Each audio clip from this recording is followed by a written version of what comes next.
Vamos esperar o pessoal entrando. Sejam todos bem-vindos.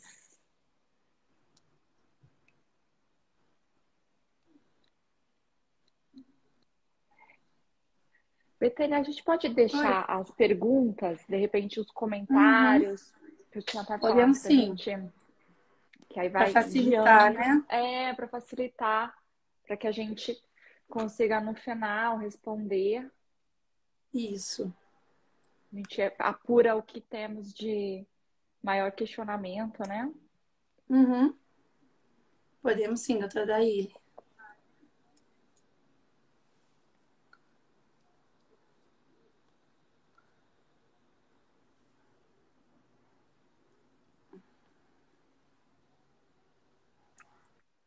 Desativei aqui por hora, então, tá certo? E depois Certo. a gente prossegue com as perguntas. Vamos Tá lá ótimo. começar então, doutora Daíli? Vamos, boa noite a todos. Quero agradecer o convite. É com imenso prazer que eu falo de um tema que eu quero, na verdade, trazer para vocês a diferenciação, né, desse planejamento patrimonial e planejamento sucessório.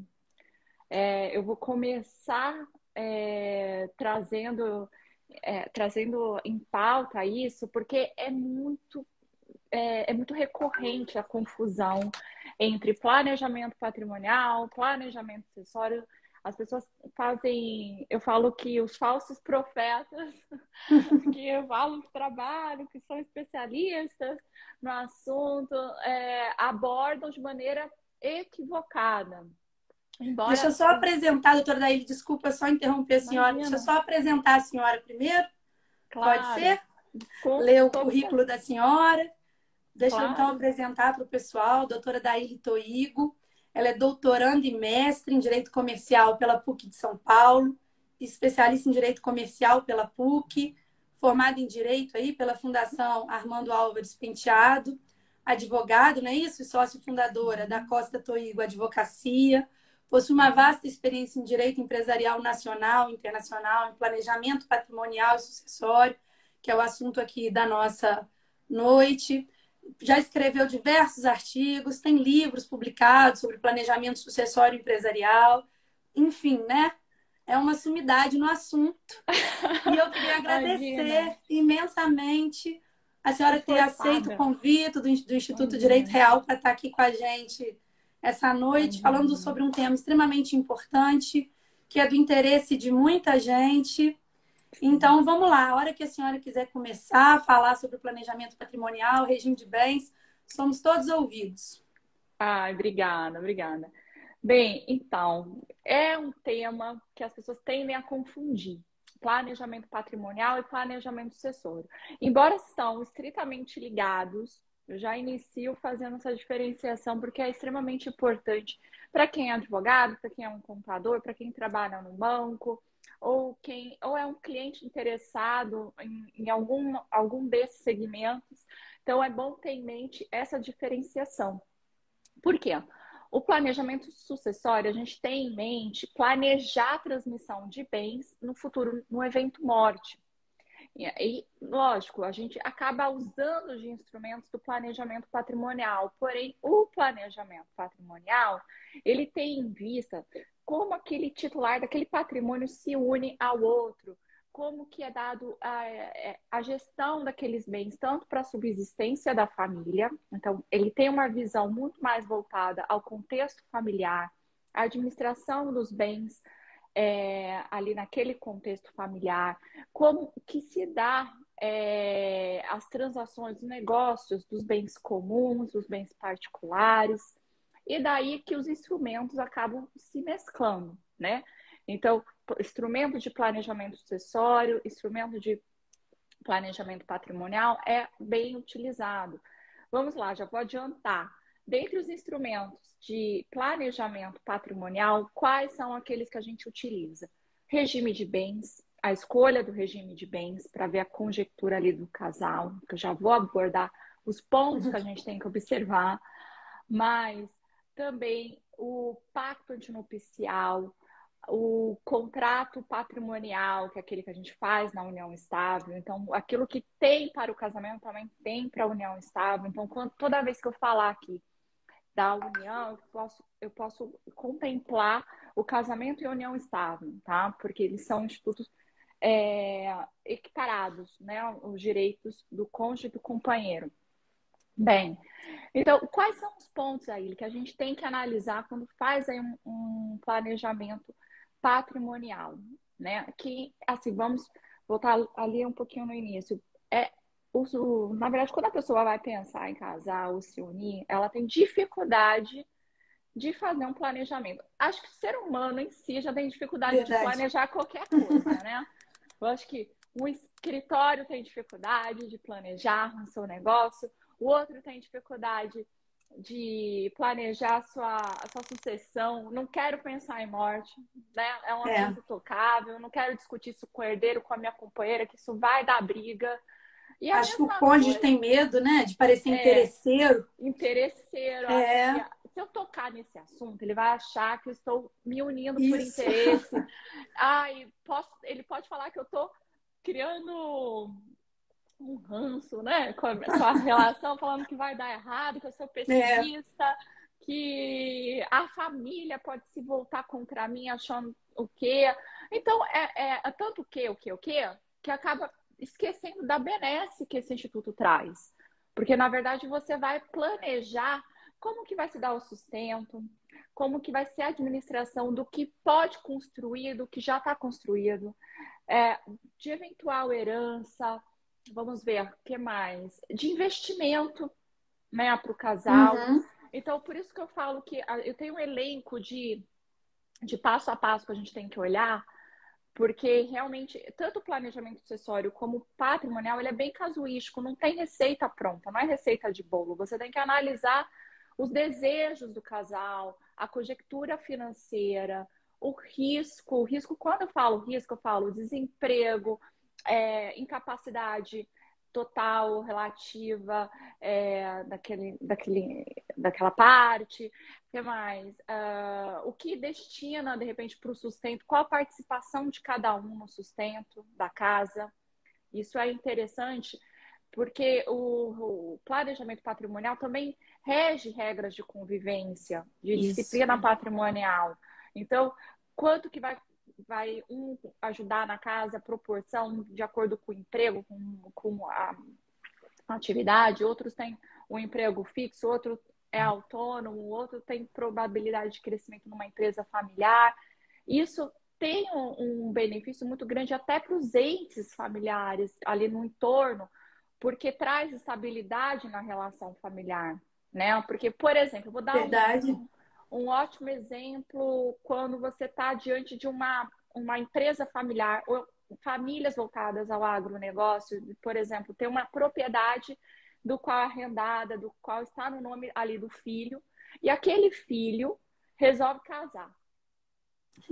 E aí, porventura, eventualmente, É, aquela união dá errado, aí há um divórcio, vamos com tudo, vamos fazer a comunhão total de bens. E aí o que acontece? Na hora do divórcio, aquela pessoa passa a compor aquela atividade, tem direito, compor atividade não, desculpa, passa a ter direito àquela propriedade, a percentual uhum, daquela propriedade. Então, tudo isso a gente pode versar num pacto antinupcial, do qual hoje a gente pode formular regimes híbridos, por exemplo, ter uma união, a comunhão universal de bens, mas instituir bens particulares e também herança e comunicabilidade. Então, é um rol muito grande, não é taxativo, de alternativas que a gente tem para compor isso. E é muito interessante e é muito importante o advogado que fosse especializado, que for efetuar um planejamento patrimonial, olhar a conjectura desse casal e dar a solução realmente que esteja contemplando a necessidade deles, se tem filhos anteriores, que também é importante, isso é. se pretende ter filhos, eventual partilha, como se dá tudo isso, se deu ruim, é meus bens, seus bens, É. né? Meu bem, seus bens, a gente não sabe. Então, tem pessoas que trazem regras até, por exemplo, de como tem que se dar a convivência diária, Olha. qual residências apartadas, mas que, né, na Uhum. verdade, são comuns, né? Não vai descaracterizar, por exemplo, uma união estável.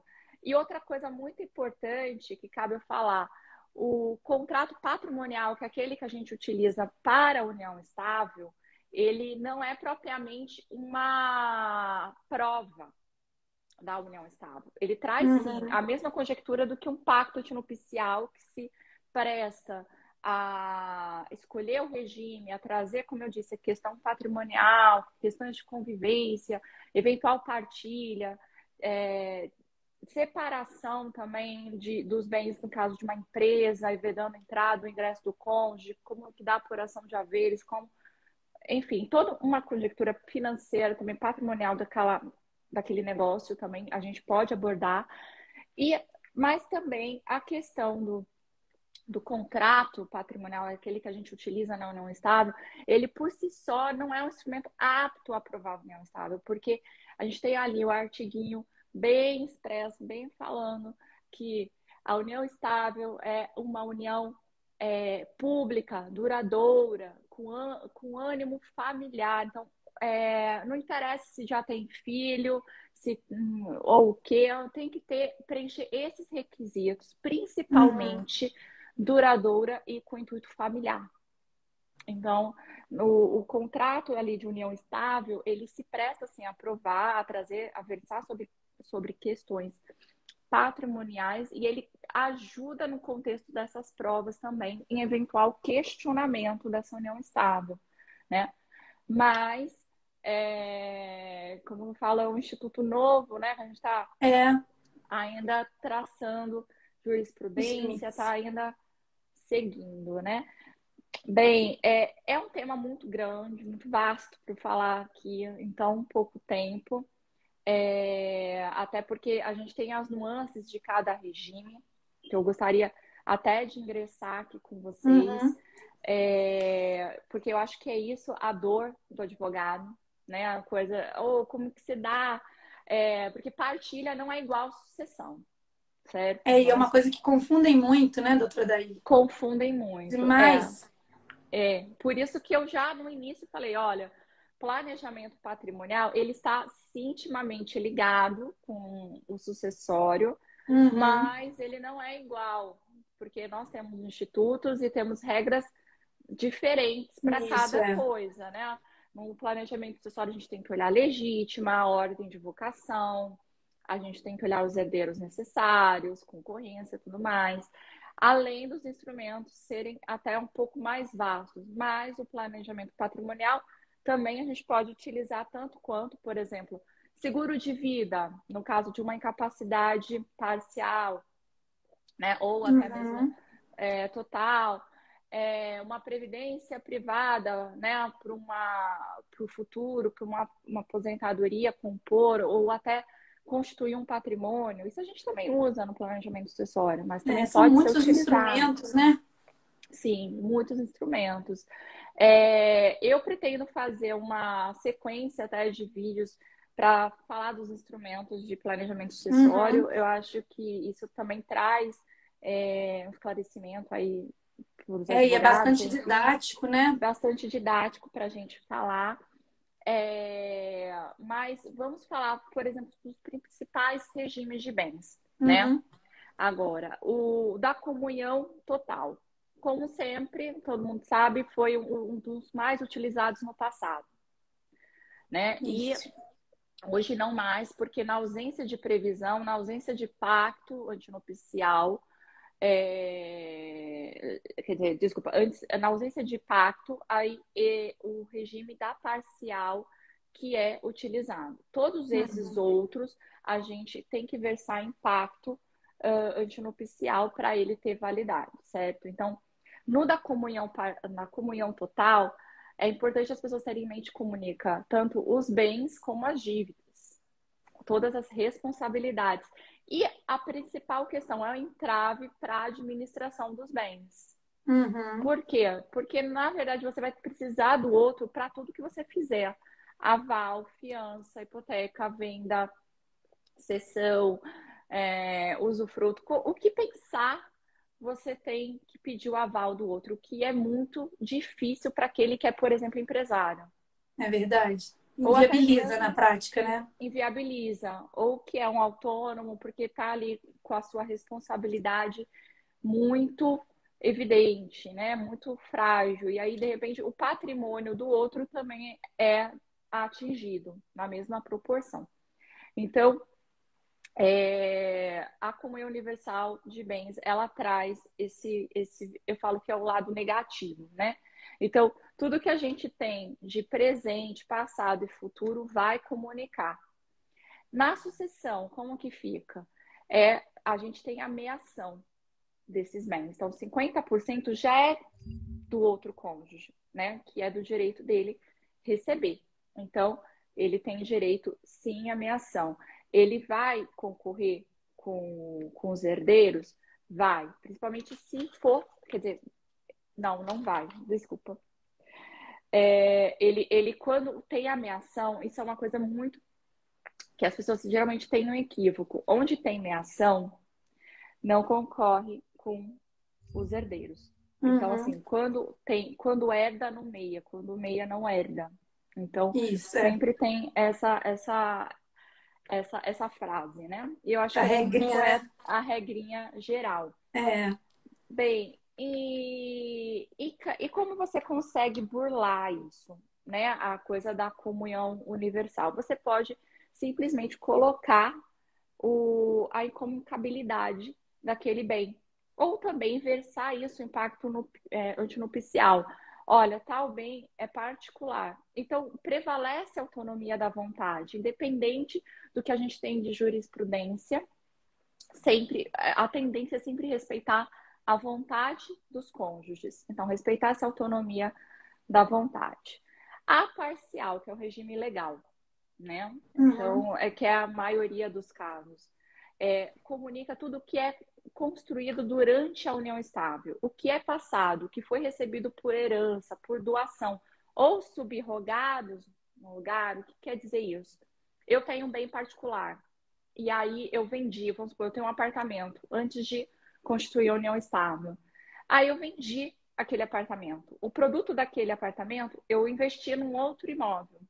Uhum. Então, ele foi subrogado, ou seja, não tem direito, não comunica, certo? Mas isso fica melhor explicado e evita discussões se de repente isso também é versado no pacto antinupcial. Então, apesar de ser o regime legal, de ser o de praxe, a maioria das pessoas que querem buscar uma segurança patrimonial, segurança dos seus bens e também deixar as regras claras aí daquela união, em eventual partilha, eles acabam contemplando isso de separar esse bem particular ou até mesmo outra questão familiar aí, patrimonial.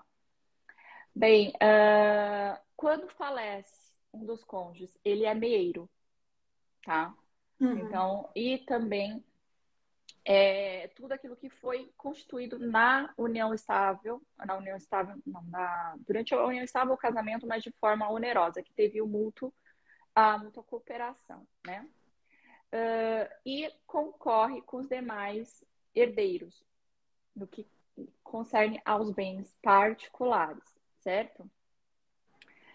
Bem, o da separação convencional. Esse gerou já muita discussão no judiciário, né? Porque quando falece muda a É. conjectura, né?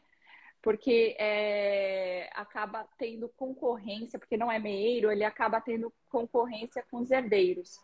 Então, muitas famílias questionaram isso. Então, a maioria das decisões decidiram no sentido de que prevalece a autonomia da vontade e ele não herda, não tem direito à meação, certo? Ou também Essa não é uma tem dúvida direito, muito comum, né, doutora Daíli? muito comum. De que eu tenho separação convencional de bens em vida, mas em morte, como assim o cônjuge sobrevivente é herdeiro, né? Concorre com herdeiros. Essa é uma questão, às vezes, complicada para a cabeça da pessoa entender, né? E assim você pode, através do pacto antinupcial, você escolhe o regime, coloca ali a Uhum. separação convencional. Porém, muitas outras vezes a gente consegue versar sobre isso no testamento. Isso. Então, a gente acaba ratificando aquilo em testamento para constar que pelo menos 50% dos bens vão para os herdeiros necessários e tal, e que é disponível também. Então, no mesmo passo que você pode atribuir só disponível para benesse daquele cônjuge, daquele convivente, você também consegue, ou até mesmo terceiro, você consegue também retirar isso e deixar para o herdeiro necessário, né? Então, é um regime que tem realmente essa discussão, porque quando você tem pessoas que desejam preservar seu patrimônio, eles acabam optando por esse regime e pensando que vai ser intocável, né? Mas sempre tudo no direito depende, né? Então gera pauta aí para discussão. Então, Verdade, verdade. melhor se assegurar por outros meios também. O regime da separação obrigatória. Mais polêmico ainda, né? Porque aqui a gente tem Verdade. causa impeditiva, maiores de 70 É. anos, a coisa do que precisa da autorização para casar, e o que acontece nesse sentido. Veio aí uma súmula 377 que fala justamente o quê? Que comunica na sucessão os bens constituídos ali durante a convivência, mas que tenham esforço comum. Aí dá-lhe provar esse esforço comum, É. né? Aí é que é a dificuldade no processo. Aí que é a dificuldade no processo. Mas temos essa ressalva. Então, é separação obrigatória? Sim, por quê? Pretende preservar aquilo que foi consolidado pelo fundador daquele patrimônio no passado, evitar os golpes, as coisas todas. Então, por isso que fala-se esforço comum, né? Então, Uhum. tem que ter o esforço ali da outra parte para construir aquele patrimônio, para aí sim ter direito. A participação final nos aquestos é o elefante branco, né? Quem é É. que Ninguém, né? utiliza? É pouquíssimo, né? Porque É. ele é um mix. Ele é a separação total durante a vigência dele, só que no divórcio ou na sucessão, ele divide. Então, tem a Uhum. coisa da meação no divórcio ou no evento morte, né? Na sucessão. Então, ele é bom no sentido de que, durante em vida, as partes dispõem livremente dos seus bens, assim como na separação total, convencional, na separação obrigatória. Então, as partes têm liberdade para administrar seu patrimônio, né? Então, isso é a única coisa boa, mas lá no final das contas, divide sim o patrimônio. Como o tema é muito vasto, muito grande, o que eu fiz para nossos ouvintes, nossos Uhum. espectadores? No site do escritório, eu disponibilizei um artigo, um artiguinho pequenininho, um resumo, na verdade, não é artigo, porque eu não é algo que tem bibliografia, não está super elaborado, não, Uhum. nada assim. São ideias gerais do que a gente Ah, está isso é falando ótimo. aqui, a tabelinha com todas essas informações, os comparativos, porque tudo que eu não consegui falar aqui, passar para vocês, lá vai ter de forma mais detalhada. Aí vocês podem olhar, pode mandar dúvida. E ali Isso. no link, desculpa, no Nada. link do meu perfil, no Linktree, tem o acesso direto a esse artigo. Então, fica fácil para vocês lerem e se entender melhor, porque é tudo muito rápido, a gente tem que falar É rápido verdade. e A gente acaba tem também o passando essa canal do informação. Comunidade Jurídica do Instituto de Direito Real também, se os alunos quiserem se reportar ao canal, formular as perguntas, a gente reporta para a senhora para ajudar, porque realmente o assunto é muito amplo É muito e um amplo, tema assim com várias nuances, né, doutora Daí, para serem muitas. discutidas. no regime aí que a senhora estava falando da participação final dos aquestos, então não tem necessidade de autorização do outro cônjuge para nada, para uma compra e venda, por Nada, exemplo? nada, absolutamente Uhum. nada, uma doação, um usufruto, qualquer gravame, Nada. não precisa. Uhum. Um outro ponto muito importante da gente falar aqui é sobre a alteração. Ficou Voltou? aqui. Vocês estão me Voltou, ouvindo? voltou. Tinha ficado mudo, Desculpa. mas voltou. Um outro ponto importante é a possibilidade de mudança de regime. Uhum. Acho que isso Assim. gera muito questionamento, e aí cabe a gente falar aqui que é possível sim a mudança de regime de bens, principalmente o que eu vejo muito comum no escritório. Casos de empresas, de empresários que acabaram levando vai, um baque no mercado. E aí, de Uhum. repente, está com as contas comprometidas, está caminhando para uma recuperação judicial, uma falência, algo desse tipo, ou superendividamento. Não precisa nem ter empresa, né? A pessoa física está com superendividamento que é super comum, principalmente em tempos de crise, pandemia e tal, coisa, mudança desse cenário econômico. Então, muitas pessoas sofreram com desemprego, com Realmente, falta é. de crédito e aí buscaram alternativas no mercado. E, e você sabe que em alguns regimes, né, de bens, como a gente falou da comunhão universal,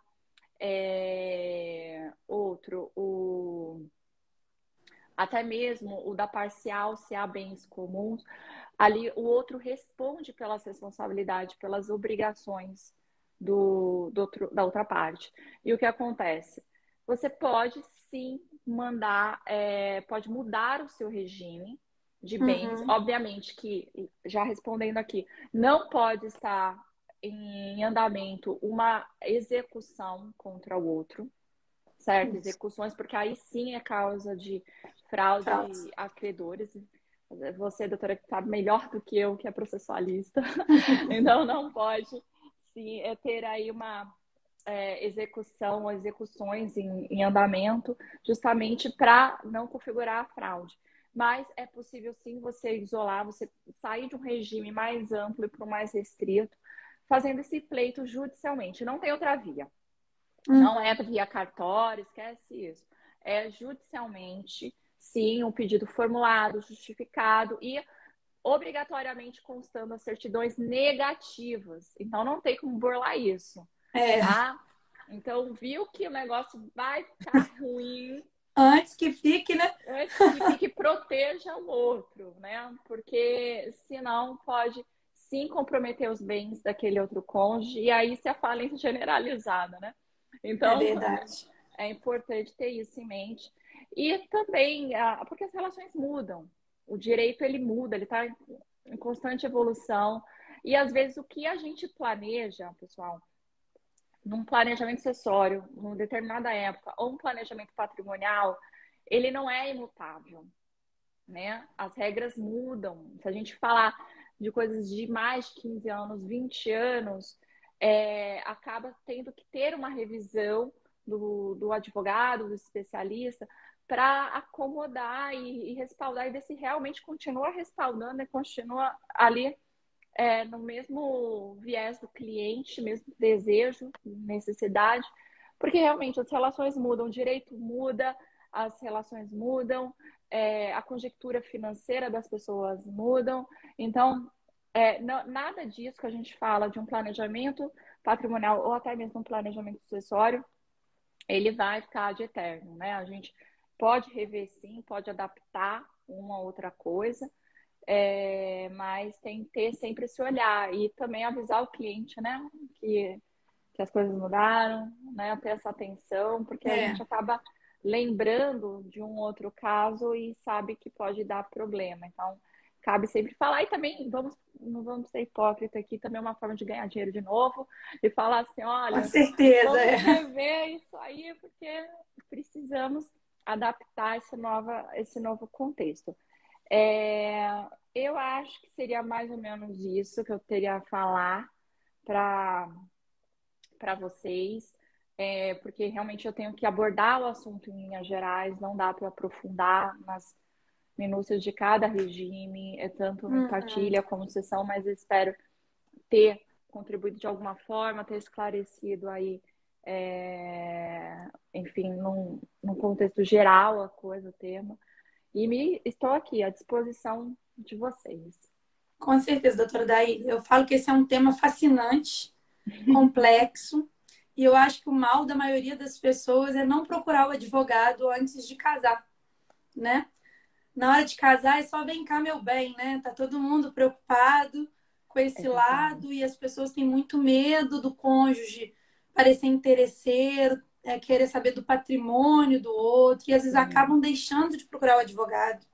Vai procurar lá no divórcio, ou vai procurar, como a senhora muito bem colocou, depois que a situação da empresa já está comprometida, com várias execuções em juízo, e aí como é que fica a questão da alteração no regime de bens, né? E eu queria começar exatamente. perguntando isso para a senhora, assim, como é que fica essa questão da alteração no regime de bens? A partir de quando essa alteração ela passa a produzir efeitos para o cônjuge? Depois da Isso. sentença, do trânsito, como é que fica isso? Essa é uma questão muito pertinente, tá? Por quê? É algo que tem sempre uma discussão jurídica, tá? Tanto com relação ao casal, como com relação a terceiros, né? Com relação. E assim, adota-se a posição majoritária, vamos lá, vamos para o que interessa.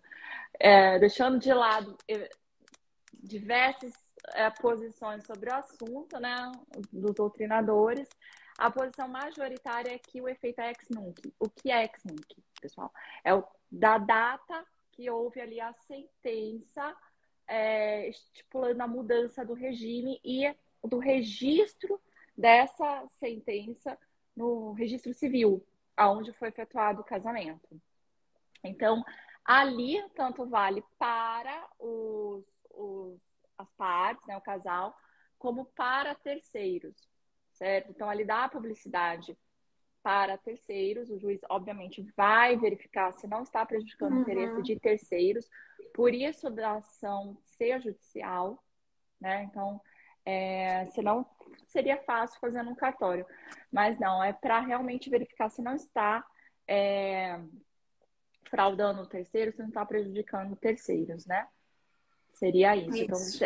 a partir do registro civil ali daquela sentença, Já que transitado em julgado, né? já transitado em julgado.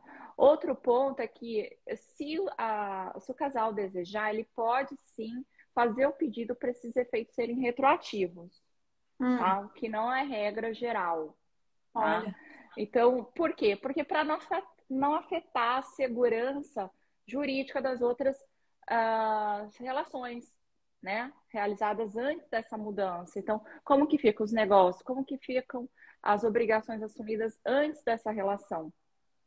Então, para não entendi. ter uma bagunça generalizada e afetar direitos, né? Geralmente é dado a partir daquele ponto que alterou o regime e deu publicidade a isso, né? Outra coisa que você falou que é importante a gente falar aqui quando as pessoas vão casar é algo que não é muito feito, quase É, é raro é ser raro. feito o cartório, o tabelião ali avisar da escolha do regime, Isso, da falar da importância de importância. conversar sobre isso. Exatamente, de falar sobre a escolha do regime, como que se dá ou não a comunicação dos bens, como que esse casal vai gerir o patrimônio particular e comum. Então, isso é uma obrigação legal do Uhum. cartório de dar essa informação para o casal, né? Algo que na prática também a gente não vê acontecer, né, doutora Não Daí? vê, não O vê. A hora que os tabelião viadinhos trazer estão essas comigo, informações. ele fala, pressupõe-se que o casal sabe o que está É, fazendo, né?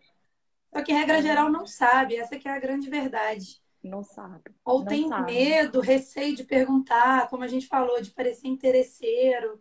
Essa é uma realidade. E aí, Gente, quando vai procurar o advogado, já está ali no já, divórcio, já já está numa complicou. situação que a gente fica com dificuldade, às vezes, de tentar ajudar da melhor forma, né? Sim, mas às vezes O é professor, inviável.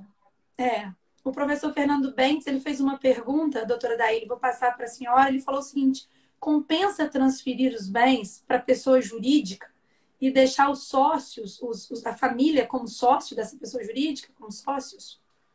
Olha, compensa em determinadas situações. Primeira coisa, quais são esses bens? Uhum. É, quais as transações comuns desses bens, né? Vamos lá, se é um imóvel de aluguel, se é um imóvel próprio. É importante a gente falar também que só para ter uma ressalva, tá? Vou continuar a responder a essa pergunta. Uhum. A gente também pode falar sobre direito de habitação, substituir bem de família, tá tudo através de um pacto, tá?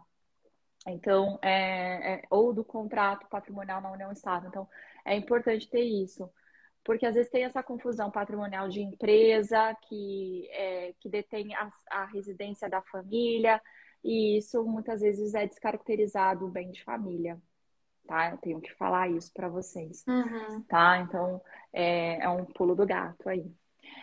Mas continuando a resposta, professor, é, tem que olhar realmente se vale a pena, tá? O quanto de imposto vai pagar para fazer Isso é essa fundamental. a capitalização dessa empresa, a conferência desse capital para a empresa, se realmente o cliente está disposto a pagar por isso, né? E, obviamente, vai do esforço do profissional ali que está fazendo aquele planejamento, elaborar cláusulas, tanto no contrato social, como no instrumento parasocial, que é um acordo de sócios, regulando ingresso, principalmente, uma coisa que tem que ter em mente, ingresso e saída de sócio e apuração de haveres. Então, são coisas distintas, né? A Uhum. dissolução parcial da sociedade, seja por direito de retirada, seja por sucessão, seja por expulsão, enfim, e a apuração de haveres. Isso é uma disputa muito corriqueira no direito societário, dissolução parcial e apuração de haveres.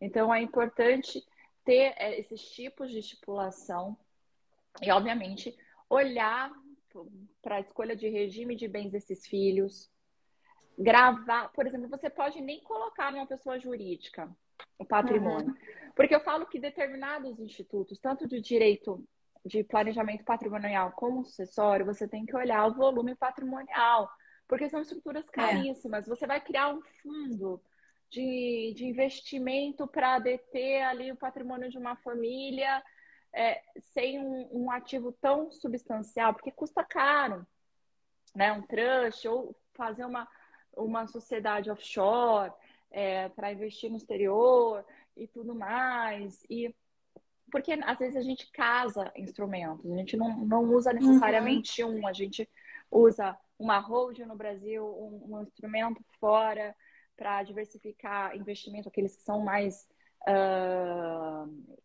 agressivos, tem um perfil de investidor mais agressivo, ou quer explorar outra coisa.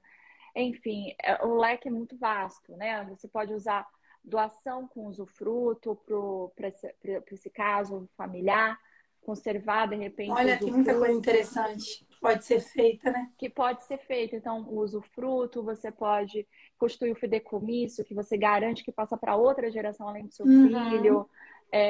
O que eu sempre falo, e assim, eu sigo muito a linha do professor Simão, eu sou fã dele. Ele fala, uma aula dele de planejamento sucessório, que eu não perco as aulas dele.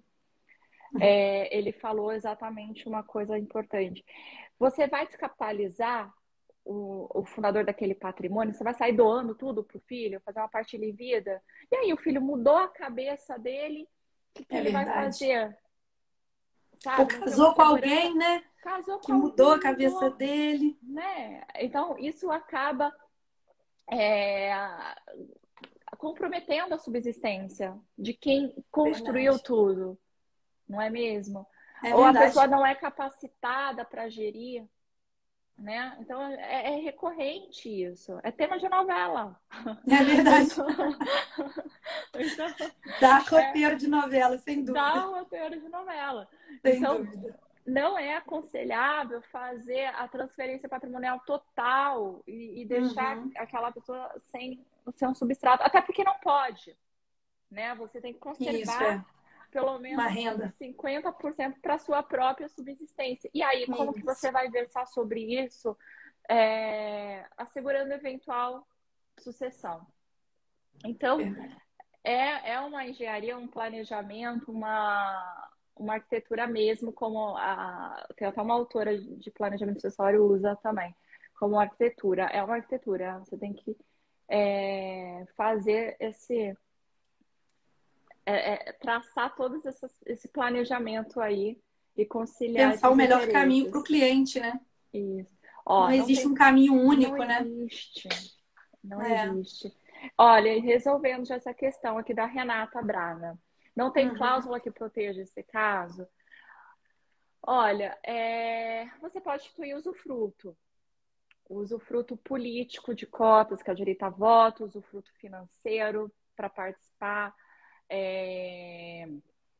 ali da distribuição de lucros para o labore, lá. Pode criar cláusulas de política de reinvestimento, de governança, transparência, mas é complicado, né? Você cria cláusulas, mas uma coisa é você criar cláusulas. A doutora Vitorina vai falar até mais que isso do que eu, tem mais propriedade. Às vezes o que a gente coloca num contrato, a gente tem dificuldade de executar no Isso. judiciário, porque o entendimento do juiz é múltiplos, é X, sabe? Às vezes eu já tive causas que é cumprimento de cláusula contratual ali, o juiz decide totalmente Uhum. diferente. Então, depende do ânimo, do entendimento, Da né? interpretação, é. Da Até da forma de interpretação. redigir a cláusula, tudo isso vai fazer diferença. Exatamente. E aí tem a cláusula, né? A gente tem que. A forma como redige, a forma como que é contada isso para o É, como juiz interpreta, e como ele decide. E como tem é jurisprudência verdade. atuando no assunto. Então, o nosso papel a gente faz, que é tentar fechar todas as arestas Uhum. para adaptar e deixar o cliente mais confortável, né? A Mas gente tenta, né, uma doutora luta, Daí? a gente tenta, né? O É, mas o judiciário às vezes judiciário, não ajuda. raramente, vou falar para vocês É. que eu até comentei com a doutora outro dia, falei, é loteria ou é técnica? Porque eu não sei mais, né? É, Então, verdade. Doutora Daí, o Igor Oliveira, ele fez a seguinte pergunta aqui, ó. Como funciona o efeito ex nunc de uma sentença judicial de alteração de regime de bens, como quando o regime alterado é o da comunhão parcial de bens para o da comunhão universal, se não tornaria ineficaz a universalidade? não, porque é baseado realmente na autonomia. Eu acho que é Uhum. pior quando restringe. Quando você amplia, você simplesmente justifica que deseja ampliar, ou você deseja alterar para contemplar determinados bens, ou que serão construídos, ou que foram construídos nesse interim que não estariam contemplados na comunhão parcial, né? Uhum. Reconhecer de fato o direito do cônjuge ou do convivente. Então, quando a gente amplia, é melhor. Quando restringe, que Pior. é pior. Então, aí que a justificativa faz sentido, né? Uma outra questão, doutora Daíli, que eu queria trazer para discutir com a senhora, que eu acho que é uma questão que é muito recorrente, é a questão da compra de um novo imóvel. Então, eu sou, por exemplo, casada na comunhão parcial de bens e eu tenho um bem que eu adquiri a título de herança, então não se comunica na comunhão Uhum. parcial. Aí eu vou vender aquele imóvel para adquirir outro imóvel, já na constância do casamento. Como é que Uhum. fica a questão sobre a partilha desse bem? Se comunica, não se comunica? Se eu colocar algum dinheiro a mais, para a aquisição desse bem? Como é que isso fica? Acho que essa é uma questão importante. E super também pauta de discussão, tá? Vamos lá. Mas a regra geral é não comunicar, porque o texto da Uhum, lei é claro. O que subroga no lugar, né? O que entra no lugar. Vamos supor, comprei e o imóvel com dinheiro daquele que era o meu imóvel particular, ou que foi uhum. fruto da herança. Melhor ainda é quando o pai daquele cônjuge coloca as três cláusulas chaves, Nossa, né? Incomunicabilidade, penhorabilidade. Aí, invariabilidade. sendo essa última inexistente, ele vai poder vender. Ó. Mas se não, Uhum, não. Então, quando tem ali comunicabilidade, é claro, não vai comunicar de forma nenhuma, é só provar por A mais B que o fruto daquilo foi para o outro negócio. uhum. Porém, tem o pulo do gato. E se o cônjuge ajudou em parcela desse imóvel? E se ele Pois fez é. benfeitoria? Porque essa é a pergunta maior que eu recebo. Ah, eu fiz benfeitoria no imóvel dele. Como que eu faço? Né? Eu aportei dinheiro, comprei piso, paguei o pedreiro, coloquei imóveis e lá, lá, lá. E aí, o que eu faço? Nesse caso, pessoal, a questão é simples. É apurado o valor que você ingressou a mais naquele imóvel, que você fez de benfeitoria e você é indenizado daquele valor. Mas não necessariamente você vai ter direito à propriedade daquele bem. Entendeu? Então você tem direito ao valor, a ser indenizado do valor que você aportou no bem do outro, mas não propriamente a propriedade daquele bem. Entendeu? Então você divide o Uhum. fruto ali, né? Então, isso é muito recorrente, né? Até inventário. Olha, tô com bem aqui no inventário, vai ser partilhado, só que eu fiz benfeitorias no imóvel. Sim, você pode ser reembolsado desde que você tenha comprovação daqueles gastos. Não adianta chegar lá e falar, né? Então, contra fatos, não argumentos e contra provas também. Tem que ter prova, né? Então, tem que trazer ali, na defesa do seu direito mesmo, os comprovantes, notas fiscais, e-mails, enfim, o que você tiver para trazer substrato para o seu pedido. Mas não tem direito à propriedade. Isso. Eu acho que o brasileiro, né, doutora Daíli, mudando um pouquinho o foco, ele tem pouco hábito de testar. Eu não sei se a senhora É pensa um dessa horror. maneira, né? É, Eu acho que, na verdade, usa pouco as diretivas antecipadas de vontade que o Código Civil tem tantas, como o testamento é uma delas. O testamento seria uma forma de resolver tanta coisa, né? Deixar a seria. situação tão mais clara para os herdeiros, porque às vezes os herdeiros ficam numa situação, no caso do planejamento sucessório, complicado sem um testamento. Não sei o que a senhora pensa sobre essa questão do testamento, Ó, por que o brasileiro testa tão pouco? eu acho que é mais, assim como qualquer instituto desse que a gente está falando, é a falta de informação. Uhum. A falta de informação, a gente não tem uma educação jurídica e não tem uma educação econômica. Então, Sem a dúvida. maioria das pessoas não sabem que podem construir um patrimônio com um seguro de vida. Você pode ir comprando devagarzinho Uhum. um valor que você vai ter lá no futuro. Você pode testar sobre até a educação dos filhos. Pois é. Então, né, vamos supor um caso famoso, Marília Mendonça. Uhum. Ela poderia ter testado e falado: olha, eu quero que a educação dos meus filhos seja supervisionada pela minha mãe, ou sobre até mais do que uma pessoa, que é muito mais seguro você falar que ali o patrimônio daquela criança, tudo bem, o pai pode ter a guarda legal, que de fato passa para o pai, ali naquele caso, ou compartilhada ali com a mãe, como foi a composição deles, Uhum. mas ela poderia ter testado e falado, olha, para a administração do patrimônio deixado ao meu filho, eu tenho que pedir autorização de A, B e C. Então, é uma segurança para os filhos, Isso é. né? Então, é mais opiniões, mais vigilância, sabe, com relação àquilo que foi deixado. e não deixado solto. Então, isso é um plano que pode ser testado. Você pode nomear inventariante, você pode falar como você quer que seja conduzido o seu tratamento em eventual doença, né, Pois é. grave, como você quer que seja feito o seu enterro, como você quer que aconteçam as coisas, como você quer. Até fazer uma doação com encargo, as pessoas não sabem disso. Olha, você vai receber tal bem, olha, terceiro beneficiado, você pode receber tal bem, mas você vai cuidar do meu filho por tantos anos.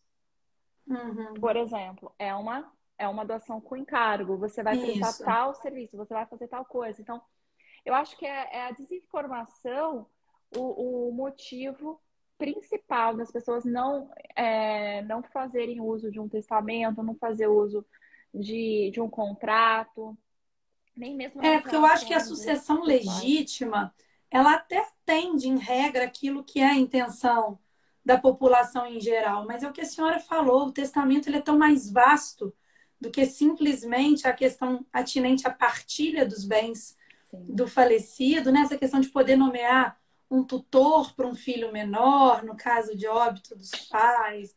Essa Uhum. possibilidade que a senhora mencionou aí, que é até bem polêmica, do testamento vital, né? Como eu quero ser tratado, como eu quero Ah, conduza a minha doença, em desliga ou não caso dela desliga vir se aparelho. agravando.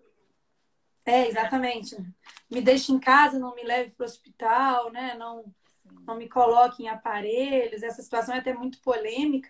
É um tema extremamente interessante. Como a senhora falou, o tema é Ah, muito vasto, a gente vai andando no vai tema. andando. Por exemplo, algo que pode trazer as surpresas, né? Os Kinder Ovos que acabam aparecendo quando tem a morte de uma pessoa. Uma coisa que, assim, era recorrente muito no passado, né? Os concubinatos, filhos extras, Isso. extramatrimonial. E o testamento se presta a isso também. Vou reconhecer a paternidade. É. E pode ser um instrumento que você só vai ter a abertura, o conhecimento dos demais na morte. Então, também é uma Uhum. forma de garantir um herdeiro que talvez não era conhecido até então. Ou de uma companheira. Olha, É minha verdade. disponível fica para minha amante, por exemplo. Né? Então, vai dar o Já que morreu, né? falar. Já Já morreu, vai morreu, diminuir o problema. vai diminuir o problema. Vai ter como Só vai acertar abrir o contas. testamento depois do óbito. Aí vai pucutu meio mundo ali na hora, que for abrir aquele, for aberto aquele testamento. Não é Mas é uma verdade. forma. Outra coisa que eu vejo muito é a pessoa faleceu e os herdeiros não têm como fazer o inventário por falta de dinheiro Uhum. Isso é naquele muito momento. recorrente. Recorrente. É. O que a gente faz? O que eu aconselho? Olha, meu bem, quer deixar um testamento? Testamento você tem que abrir, fazer o registro e cumprir Uhum. judicialmente. Não tem. Você até pode fazer Isso. um inventário extrajudicialmente no cartório. Mas Uhum. tendo testamento, a gente tem que fazer o reconhecimento judicial daquele Isso. instrumento. Então, ótimo, não tem como passar sem fazer esse procedimento. Bom, mas e até isso se concretizar? E a manutenção dos bens? E a manutenção dos herdeiros ou de um cônjuge que não que não tá incluso no mercado de trabalho? Ou que vai ter que fazer pleitear a aposentadoria do outro que faleceu? Bem, o que a gente indica? Vamos fazer uma reserva para que seus herdeiros tenham condição de se manter, de quitar o imposto, de dar os primeiros passos aí no primeiro 1 ou 2 anos, que é uma média Uhum. dos É. procedimentos judiciais, no mínimo dura 6 meses. É, não, menos que isso de jeito nenhum. É complicadíssimo ser menos que isso. Não, É. não estou sendo pessimista, tá, gente? Mas Não, muito pelo contrário, acho até que está sendo otimista. Então fazemos o quê? Vamos fazer uma previdência privada, do qual não passa pelo inventário, né? Você já tem ali o valor já para uso, para manutenção, para fazer um inventário, pagar umas custas, ingressar ali com o advogado, enfim, Uhum. você já tem o valor já de antemão, assim como o seguro de vida, que você necessariamente Não necessariamente você tem que seguir a ordem de vocação hereditária, você não tem que esperar a resolução do inventário, então você consegue viabilizar melhor, né? Então, Verdade. é um mix que eu falo de instrumentos. Quero só fazer o testamento que é mais econômico e tudo mais, mas não quero fazer partilha em vida, nada disso. E eu vou fazer uma previdência para ter um dinheiro ali na mão para pagar, para ajudar meus filhos, meus herdeiros, minha companheira, minha cônjuge. Então, é uma coisa super válida e as pessoas não conhecem realmente, né? Verdade. Não Nossa, doutora conhecem. Daíli, queria agradecer demais a presença Imagina. da senhora. A senhora esclareceu tantos aspectos. Eu mesma estou aqui pensando sobre a minha própria vida, sobre tanta coisa que É pode ser verdade. feita, que eu não tinha nem parado para raciocinar. A senhora abordou o tema de uma forma fantástica. Eu só tenho a agradecer a Obrigada. senhora, dizer que eu quero conversar muito mais sobre esse Obrigada. assunto. Espero que a senhora esteja disponível em outras Com oportunidades. certeza. Com Agradecer a todo certeza. mundo que estava aí presente, que assistiu a nossa live. Dizer para o pessoal que entrou aí ao finalzinho, né, que vai ficar disponível no Instagram do Instituto Direito Real, para quem puder e quiser assistir depois, que vale muito a pena. A doutora Daíli foi fantástica. Oh, Obrigada, doutora obrigada. Daíli. A Obrigada, semana foi começou de pé ótimo. direito ouvindo a senhora. Foi um prazer. Obrigada. Eu que agradeço. Eu que agradeço a você, a audiência de todos vocês. Estou aqui, ó, disponível para todos. E quem quiser realmente ter acesso aí o resuminho, não é grande coisa, né? Não é super vasto, como eu disse, não é um artigo científico, mas aí breves apontamentos. Eu Vamos lá. achei ótimo o resuminho da senhora. Esclareceu vários Obrigada. pontos. Esclareceu vários Obrigada. pontos. O pessoal vai adorar. É isso aí que o Obrigada. professor Fernando disse. Amanhã nós vamos fazer seguro, testamento e previdência privada para assegurar o nosso futuro e o da nossa família. É verdade, tem que ser nessa linha mesmo. A É gente isso tem que aí. proteger quem a gente ama. Não É é isso isso? mesmo. É E o nosso verdade. patrimônio, né, doutora Nosso Daí? Conquistado a patrimônio. tão duras penas. É verdade. Tá tão difícil a vida. Oh, nossa senhora. É, Obrigada, doutora Daí. Uma excelente imagina. noite para a senhora Para e uma vocês excelente também. semana. Obrigada, Para pessoal, que vocês estava aí também. presente. Fiquem aí todos com Deus. Até mais, gente. Até mais. Tchau, Tchau, tchau. tchau.